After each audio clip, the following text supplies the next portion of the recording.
जय श्री राम। इससे पहले का जो एपिसोड था उसमें हमने देखा कर्मों का फल, कैसे एक मनुष्य, कैसे एक जीव जंतु अपने कर्मों का फल इस धरती पर भोगना ही पड़ता है उसको। और उसमें हमने एक प्रश्न छोड़ रखा था कि क्या कर्मों के फल में सिर्फ जीव जंतु मनुष्य ही बंधे हुए हैं? क्या देवी देवता भगवान इस कर्मों के फल से अछूते हैं? उन पर कर्मों का फल नियम लागू ही नहीं होता? इस प्रश्न का उत्तर हम ढूंढते हैं अभी। और इसके प्रश्न का उत्तर ढूंढने के लिए हम चलते हैं द्वापर युग में। आप लोगों को जस्ट रिमाइंड करते चलें। सबसे पहले सतयुग में भगवान विष्णु ने विभिन्न प्रकार का अवतार लिया है। त्रेता युग में भगवान विष्णु एक बार परशुराम अवतार में आते हैं और उसके बाद से मर्यादा पुरुषोत्तम श्री राम अवतार में आते हैं। उसके बाद से द्वापर में भगवान विष्णु श्री कृष्ण के अवतार के रूप में आते हैं और हम लोग अभी कलियुग में हैं। तो हमारे कलियुग से just prior to Kaliyuga, that is Dwapara Yuga. So द्वापर युग में हम चलते हैं और द्वापर युग में हम जैसे चलते हैं भगवान श्री कृष्ण से को छुए बगैर हम निकल ही नहीं सकते हैं। द्वापर युग होता है, कंस की अत्याचार से जनता त्राहि कर रही है और कंस के अत्याचार से पार पाने के लिए इस धरती पे भगवान विष्णु को भगवान श्री कृष्ण का रूप लेकर के अवतरित होना पड़ता है। माता देवकी के गर्भ से उनको अवतरित होना दिखाया जाता है और माता यशोदा के यहाँ उनका लालन पालन होता है। तो इस प्रसंग में आगे देखते हैं। 14 साल तक माखन मिश्री खाने वाले श्री कृष्ण और जो यशोदा के सबसे दुलारे श्री कृष्ण, अपने मैया को सुबह से शाम तक परेशान करने वाले श्री कृष्ण और बच्चे के हर किलकारी से, हर खेल से आनंद उठाने वाली माता यशोदा, ये कृष्ण का जो बाल रूप है ये बड़ा ही मनमोहक है। सूरदास जी ने बाल्य रूप का जिस प्रकार वर्णन किया है, अन्यत्र ये कहना मुश्किल है कि उपलब्ध है कि नहीं है। 14 साल पूरा होता है और 14 साल के बाद से वृंदावन छोड़ करके भगवान श्री कृष्ण को मथुरा आना पड़ता है। किस लिए आना पड़ता है? कंस के अत्याचारों से लोगों को मुक्त कराने के लिए मथुरा आते हैं। कंस के जैसे प्रतापी एवं सूरवीर राजा का वध करते हैं। 14 साल का बच्चा वृंदावन से आकर के कंस के जैसे प्रतापी राजा का वध कर देता है। ये गले नहीं उतरती लोगों की और लोग ये सोचने पर विवश हो जाते हैं कि ये बालक कोई साधारण मनुष्य नहीं हो सकता, ये बालक देव हो सकता है, ये बालक भगवान हो सकता है। और हम में से कौन नहीं जानता कि भगवान श्री कृष्ण जो है विष्णु के अवतार हैं।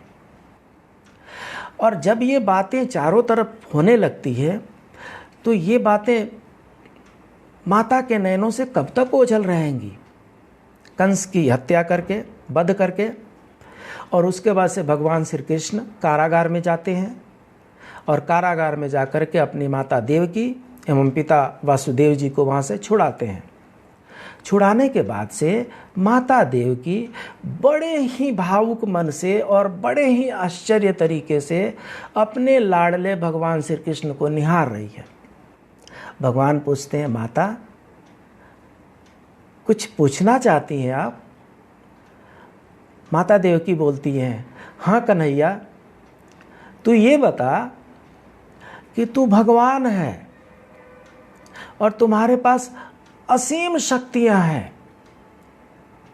ये जो 14 साल के बाद से जो तुम कंस का वध किए हो, ये चाहते तो तुम 14 साल पहले भी कर सकते थे। प्रजा को कंस के अत्याचारों से मुक्ति मिल जाती और हमें ये कारागार नहीं भुगतना पड़ता, हमें अपने बच्चे के साथ अलग नहीं रहना पड़ता। तो ये बताओ कि जब भगवान हो, सर्वशक्तिमान हो, तो ये काम 14 बरस बाद क्यों किए? कंस का वध 14 साल बाद क्यों किए, हमें 14 साल तक जेल में क्यों रहना पड़ा, और मेरे बच्चे को अपनी माता से और इस माता को अपने बच्चे से 14 साल के लिए अलग क्यों रहना पड़ा। भगवान श्री कृष्ण बताते हैं, हे मैया, इस धराधाम पे जो भी आता है उसको अपने कर्मों का भोग भोगना ही पड़ता है।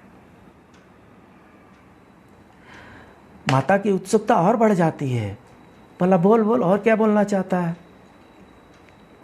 वो बोलते हैं, याद करो, आपने मुझे पिछले जन्म में 14 वर्ष का वनवास नहीं दिया था। माता के आश्चर्य का ठिकाना नहीं रहता है। वो बोलती, मैंने अपने बच्चे को वनवास क्यों भेजूंगी। भगवान श्री कृष्ण बोलते हैं, हे माता, पूर्व जन्म की बहुत सी बातें आपको याद नहीं है। मैं भगवान हूँ और मुझे इसलिए सब कुछ याद है। मैं आपको बताता हूँ, पूर्व जन्म में आप कैकेयी थी, माता कैकेयी थी, और ये पिताश्री वासुदेव जी ये महाराज दशरथ थे,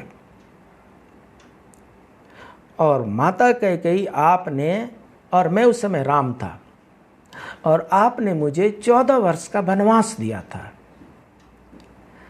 14 वर्ष का वनवास पता है कितना लंबा होता है। एक बेटे को माँ से अलग होना पड़ा था, बेटा माँ से मिलने के लिए तड़प रहा था, और माँ बेटे को दुलारने के लिए छटपटा रही थी। 14 साल तक ऐसे ही निकलते गए,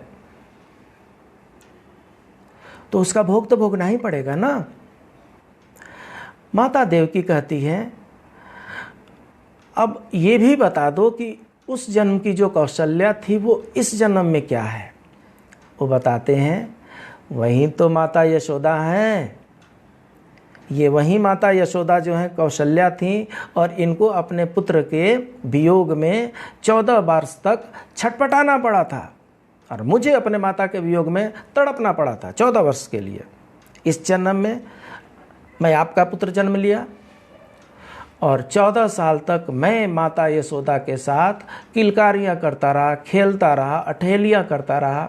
मैं मातृ सुख भोगता रहा और माता पुत्र सुख भोगती रही, और उस 14 साल के लिए आपको मेरा वियोग सहना पड़ा, और इसलिए 14 साल का समय लग गया आपको छुड़ाने में।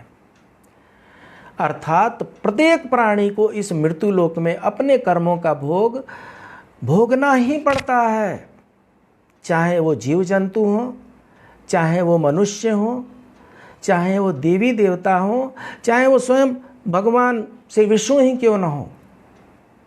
अपने कर्मों का फल जो भी इस धराधाम पर अवतरित हुआ है, जो इस धराधाम पर जन्म लिया है, उसको भोगना ही पड़ता है। इसलिए हे मनुष्य, अहंकार के बंगले में कभी प्रवेश न करें। अहंकार के बंगले में कभी प्रवेश न करें, और मनुष्यता की झोपड़ी में जाने से कभी संकोच भी नहीं करें। कर्मों का फल हमें यहीं पर भोगना है, सबको भोगना है। Nobody is immune from the their deeds. जो भी जैसा कर्म यहाँ पर करेगा उसको यहाँ पर भुगतना ही पड़ेगा। हो सकता है कि इस जन्म में भोगे, हो सकता है कि अगले 10, 20, 50, 100 जन्मों तक भोगे। आज के एपिसोड में सिर्फ इतना ही। कर्मों के इस भोग और कर्मों के इस फल की श्रृंखला जारी रहेगी। मिलते हैं अगले एपिसोड में, तब तक के लिए जय श्री राम।